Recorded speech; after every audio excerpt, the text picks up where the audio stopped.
गर्मी में गरीब बहू का झरने के बीच ससुराल। दोपहर की कड़कड़ाती गर्मी में कुसुम सुमन आंगन में उपले बना रही थी। बाप रे बाप जेठानी जी, आज की ताबड़तोड़ गर्मी ने बाकी दिन के रिकॉर्ड तोड़ दिए हैं। जमीन तो जैसी आग फेंक रही है, हवा में भी थोड़ी ठंडकपन नहीं है। इतनी गर्मी में लू खाकर उपले लगाने से अच्छा तो थोड़ा मौसम ठंडा कर देता तो 3-4 बजे से शाम के उपले पात देते। कुसुम, शाम के 3-4 बजे तक धूप घटकर हल्की हो जाती है। अगर उस टाइम उपले बनाते तो सूख भी नहीं पाते, फिर शाम को खाना पीना किस पर बनाते। थोड़ा ही गोबर बचा है, जल्दी जल्दी उपले बनाकर चलकर ठंडे ठंडे पानी से नहा लेंगे तो मन हल्का हो जाएगा। इतना कहकर सुमन उपले लगाने के लिए गोबर के गोले बनाने लगती है। वहीं कुसुम भी पसीने से तर भड़कते हुए गोबर में सूखा भूसा डालकर उपले बनाती है। हाय रे मेरी फूटी किस्मत, पता नहीं कैसे घर परिवार में शादी हो गई। न ठंडी हवा, खाने के लिए एसी तो दूर की बात है, एक कूलर या टेबल फैन भी नहीं है, और ठंडा पानी पीने के लिए एक फ्रिज भी नहीं लगा रखा जो गर्मी में थोड़ा ठंडा पानी पीकर प्यास बुझा सके। थोड़ी सी बर्फ के लिए भी पड़ोसियों के यहाँ जाना पड़ता है। ऊपर से गर्मी में गोबर के उपले बनाओ, चूल्हे पर खाना बनाओ, तौबा तौबा। तभी घर में से गोदावरी हाथ पंखा करते हुए बाहर निकल कर आती है और दोनों बहू को उपले बनाते देखती है। कुसुम बहू, सुमन बहू, तुम दोनों यहाँ इतनी भयंकर गर्मी में गोईठा बनाने में लगी हो। मुझे लगा दोनों नदी पर नहाने के लिए गई हुई हो। माँ जी, ये गोबर पिछले 2 दिन का आंगन में इकट्ठा हो रखा था। अगर आज उपले नहीं बनाती तो गोबर में सड़कर बदबू आ जाती, और हम सुबह ही नदी में नहाने धोने के लिए पानी लेकर आए थे। बस उपले बनाकर नहा धो लेंगे। बहू, घर के भीतर तो किसी भी बाल्टी डब्बे में एक बूंद भी पानी नहीं भरा है। मटका भी एकदम खाली पड़ा है। थोड़ा ठंडा ले आती तुम दोनों तो नहा धोकर भी आ जाती। ठीक है माँ जी, बस थोड़े से उपले बनाने के लिए गोबर बच गया है, इसे खत्म करके हम नदी पर चले जाएंगे। अच्छा ठीक है, इतना कड़ा सा घाम उग रहा है, मेरे तो पांव जल गए तो घड़ी खड़े होकर। गोदावरी मकान के अंदर चली जाती है और इतनी दनदनाती दोपहर में दोबारा से नदी पर जाने के लिए कुसुम आग बबूला हो जाती है। बस हम दोनों बहू की जिम्मे ही तो सारा दिन नदी पर से पानी ढोना ही रह गया है इस गर्मी में। जब पता है इस किराए के मकान में हर साल पानी की किल्लत होती है, तो ये नहीं कि यहाँ से कमरा खाली करके कहीं अच्छी जगह ले ले जहाँ 2-3 टाइम पानी आने की सुविधा हो। पैर दुख जाते हैं इतना दूर चल चल कर। देवरानी जी, मेरी तो खुद काम उखड़ने को हो जाते हैं इतनी कड़ी धूप में पानी भरने जाकर, लेकिन कोई चारा भी तो नहीं है। आसपास में कोई चंपाकल या ठंडे पानी का प्याऊ लगा होता तो वहीं से ठंडा पानी पीने को 1-2 बोतल भर लेते, मगर गर्मी में पानी के बिना काम भी तो नहीं चलता है। और वैसे भी कमरा तो दिन भर घमस में कितना तपता है। कम से कम नदी पर पानी भरने जाते हैं तो ठंडी हवा तो खा लेते हैं। कुछ देर बाद उपले बनाकर दोनों अब मटका गागर उठाकर चिलचिलाती गर्मी में नदी पर चल देती हैं। जमीन ज्वालामुखी जितनी सुलग रही थी। बाप रे बाप, चप्पल पहनने के बावजूद भी जमीन पैरों के तलवे में सट सट कर लग रही है। बस थोड़ा सा चलाव और बाकी बच गया है। कुसुम, नदी पर पहुंचने ही वाले हैं। कुछ देर चलने के बाद दोनों बहुएं नदी पर पहुंच जाती हैं, जहां नदी के पानी का रंग बाकी दिनों से साफ सुथरा लगने की बजाय मटमैला लग रहा था। नदी के दूसरी तरफ से खरी चट्टान थी जो कि बंजर होकर सूख चुकी थी। जेठानी जी, ये जरा इस नदी के पानी को देखिए, कितना दूषित लग रहा है। बाकी दिन पानी भरने आती है तो नदी का पानी एकदम दूध की तरह कितना साफ सुथरा रहता है। कुसुम, पास में जंगल पड़ता है तो चरवाहे अपनी गाय भैंस को इसी पानी में नहलाते हैं, और नदी के दूसरे किनारे पर धोबी घाट है, वो भी इसी में कपड़े धोते हैं। नदी का पानी इसी वजह से दूषित हो रहा है। पर जेठानी जी, हमारा ससुराल इस नदी के पानी पर ही निर्भर है। नहाना, कपड़े धोना, सारे काम इसी नदी के पानी से निपटाते हैं। अगर इस नदी का पानी भी गंदा हो गया तो गर्मी में बगैर पानी के हमारा गुजारा कैसे चलेगा। नदी के पानी को गंदा देखकर दोनों बहुएं चिंता में आ जाती हैं। देवरानी जी, फिलहाल के लिए तो इसी पानी को मटके में भर लेते हैं। इतने मीलों दूर चलकर नदी पर पानी भरने के लिए आए हैं। घर चलकर चूल्हे पर उबालकर प्रयोग करना पड़ेगा इस पानी को। पर जेठानी जी, इस नदी के किनारे तो कितनी हरी हरी गायें जम रखी है। नदी के थोड़ा बीच में थोड़ा साफ सुथरा कलकल पानी बह रहा है, इसमें से भरते हैं। दूषित पानी में नदी का बुरा हाल देखकर दोनों बहुएं गागर मटका लेकर गहराई में उतरती हैं, जहां उन्हें वो खरा चट्टान एकदम पास से दिखाई देती है और दोनों को ठंडकपन का एहसास होता है। जेठानी जी, ये चट्टान पास से देखने में एकदम जिंदा लग रहा है ना। देखिए ना, चारों तरफ कितनी हरियाली है। ऐसा लग रहा है जैसे अभी के अभी इसमें से झरना फूट निकलेगा। कुसुम, झरने का पानी पीना हमारे नसीब में नहीं है। वैसे मैंने एक बार झरने का पानी चखा है। झरने के ठंडे मीठे पानी के आगे तो मिनरल वाटर से लेकर आरओ का पानी भी फेल है। झरने के पानी का स्वाद मिठास भरा होता है कि भरपेट पानी पी लोगी। वैसे आपको इतनी झरने के पानी की परख कैसे है? आपने पिया है कभी झरने का पानी? हाँ, क्योंकि शादी से पहले मैं अपने माँ पापा के साथ हरिद्वार ऋषिकेश गई थी। वहाँ पर बहुत ही ऊंची ऊंची चट्टान और जिंदा जिंदा पहाड़ हैं जिसमें से पानी के झरने निकलते हैं। वहाँ के आवासीय लोग ज्यादातर झरने का पानी बेचकर एक एक बोतल 50-50 रुपए में बेचते हैं। खूब अच्छी बिक्री है उनकी। हमने भी एक बोतल खरीदा। और इन झरनों की एक खासियत होती है, जहाँ से भी गिरते हैं वहाँ जरा सी गर्माहट का नामो निशान भी नहीं होता। जेठानी जी, ठंडकपन तो यहाँ भी लग रही है।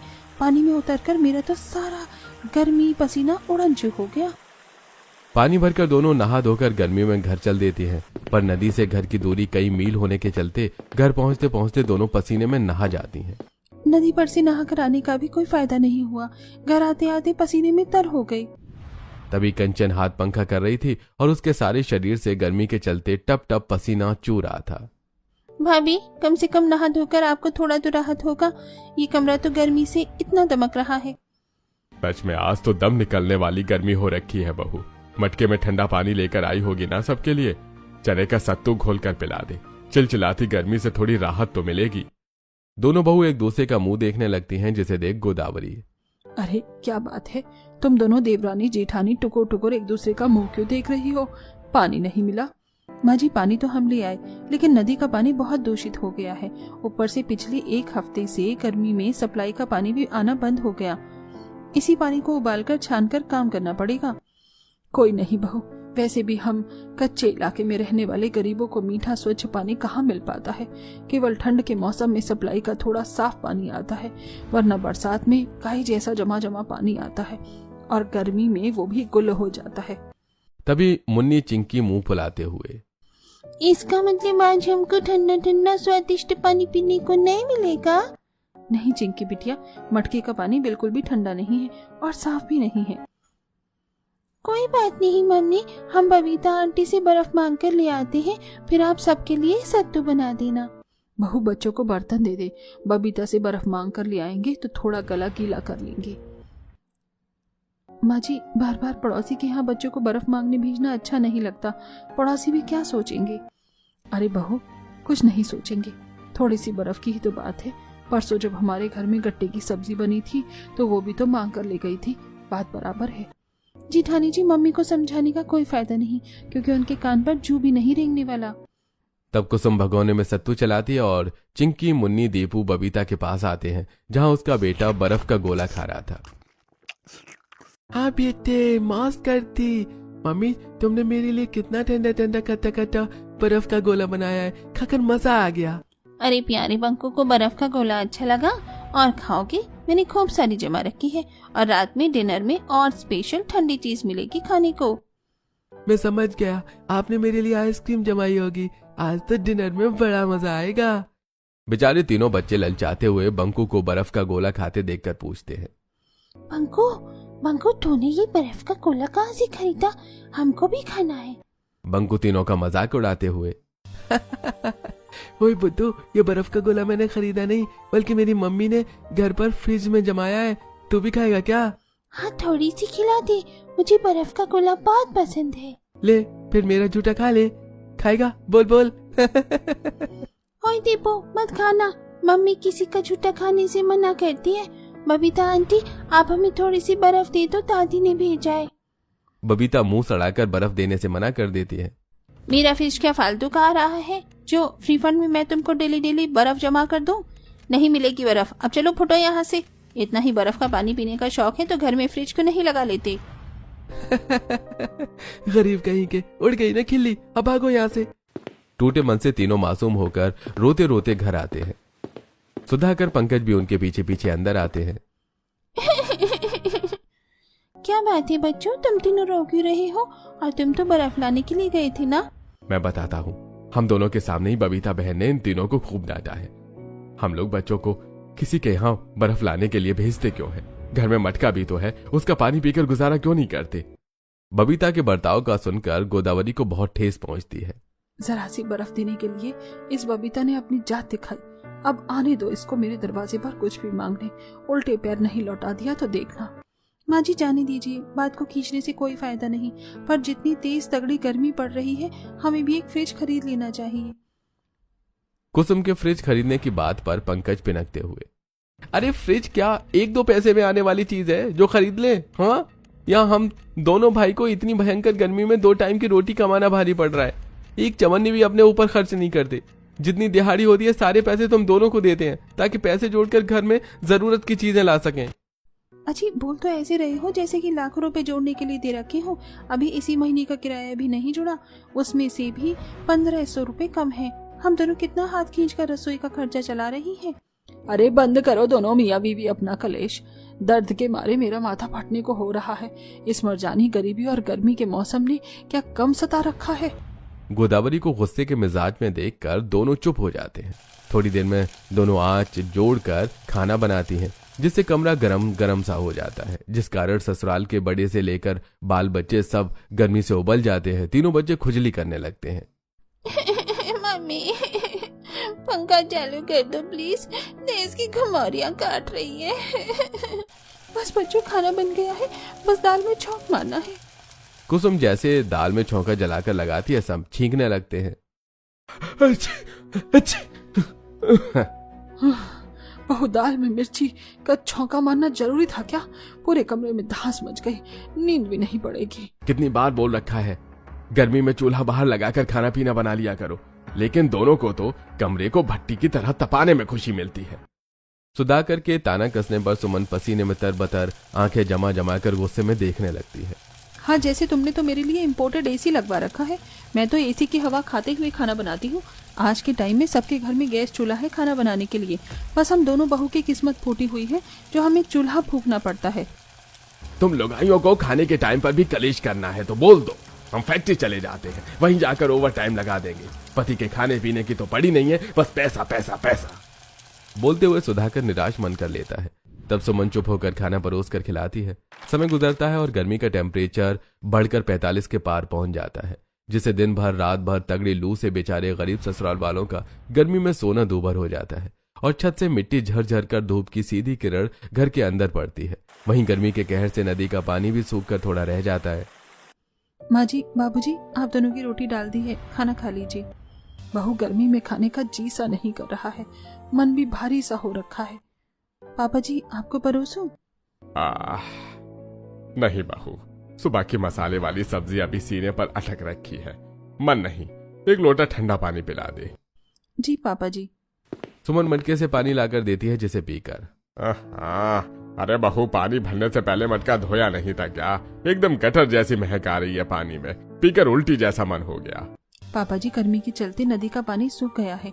नदी के नीचे काफी गादी सा बैठा हुआ था, शायद पानी भरते समय वो भी मटके में आ गया हो। एक तरफ गर्मी का कहर और दूसरी तरफ पानी की किल्लत से दोनों बहू को समस्याओं से दो चार होना पड़ता है। खारे पानी से खाने का स्वाद खराब हो जाता है और मजबूरी में प्यास लगने पर हलक से वही पानी उतारते हैं। वहीं गर्मी से सभी को दन दनाकर घमौरियां निकल जाती हैं, जिससे पड़ोस में चेचक की अफवाह फैल जाती है। अरे कमला बहन, तुमने देखा है गोदावरी के पूरे घर में बाल बच्चे सबको दाने से निकल रखे हैं। लगता है चेचक हो गया है सबको। अरे ये सब रहते भी तो गंदगी से हैं। कई दिन से पानी भी नहीं आ रहा है इनके यहाँ। गर्मी में बिना नहाए गुजारा करेंगे तो यही होगा। दोनों की बातें पानी लेने जा रही बहुएं सुन लेती हैं और नदी पर पहुंचकर देखती हैं कि नदी पूरी तरह सूख चुकी थी। जेठानी जी, नदी तो पूरी तरह सूख गई है। एक ही सहारा था पानी का, वो भी छीन गया। तभी शांत से वातावरण में दोनों को पानी बहने की आवाज आती है। सुमन कान जमाकर आवाज सुनती है तो कुसुम, तुम्हें पानी की आवाज आ रही है क्या? जैसे कहीं झरना गिर रहा हो। तभी कुसुम जंगल के अंदर कुछ हिरन के झुंड को हाँफते हुए भागते देखती है। दोनों हिरन के पीछे पीछे जंगल के घने हिस्से में आ जाती हैं, जहां वो जिंदा ठोस चट्टान दोनों तरफ शुद्ध स्वच्छ पानी के झरने से तेजी से गिर रहे थे। जमीन हरी भरी घास से ढकी हुई थी और वातावरण काफी ठंडक भरा हुआ था। इतने शुद्ध पानी का झरना देखकर दोनों की आंखें फटी की फटी रह गई। हम मीठे पानी के लिए तरस रहे थे और यहाँ दो दो झरने बह रहे हैं। दोनों सबसे पहले झरने से गिरता पानी पीकर प्यास बुझाती हैं और फिर मटके गागर भरकर घर लेकर आती हैं, जहां मकानदार उनका सामान उठा उठाकर घर से बाहर फेंक रहा था। पड़ोसी जमा हो रखे थे, ससुराल वालों ने हाथ जोड़ रखे थे। मकानदार जी, भगवान के लिए इतने निर्दयी मत बनिए, थोड़ा तो दया खाओ, कहाँ भटकेंगे हम इतनी गर्मी में। अरे देखो भाई, तुम्हारे पूरे परिवार को चेचक की छूत लग गई है, मैं तुम्हें नहीं रहने दे सकता। अब पूरा ससुराल घमस भरी गर्मी में दर दर भटकने लगता है। सूरज जैसे दिन दहाड़े आग उगल रहा था। अब दोनों बहुएं उन्हें झरने के बीच उस ठोस स्थान पर लाती हैं, ठंडी ठंडी हवा जहां चल रही थी। बहू, यहाँ तो बड़ी ठंडक सी लगी है। माँ, पास में झरना गिर रहा है, इसलिए यहाँ इतनी ठंडकपन है। पापा पापा, आप इसी झरने के बीच में हम सबके रहने के लिए घर बना लो, फिर हमें किराया भी नहीं भरना पड़ेगा और हम बड़े मजे से ठंडे ठंडे घर में रहेंगे और खूब मजे से झरने में नहाएंगे और बर्फ जैसा ठंडा पानी पीने को मिलेगा, वो भी फ्री में। बच्चों का ठंडा झरने के बीचों बीच घर बसाने का आइडिया बाकी ससुराल वालों को भी काफी ज्यादा जचता है। बच्चे ठीक कह रहे हैं, हम यही झरने के पास ही बसावट कर लेते हैं, गर्मी के मौसम में राहत रहेगी और फिलहाल हमारा हाथ भी बिल्कुल खिंचा हुआ है, थोड़े पैसे जुड़ जाएंगे तो किराए पर घर भी देख लेंगे।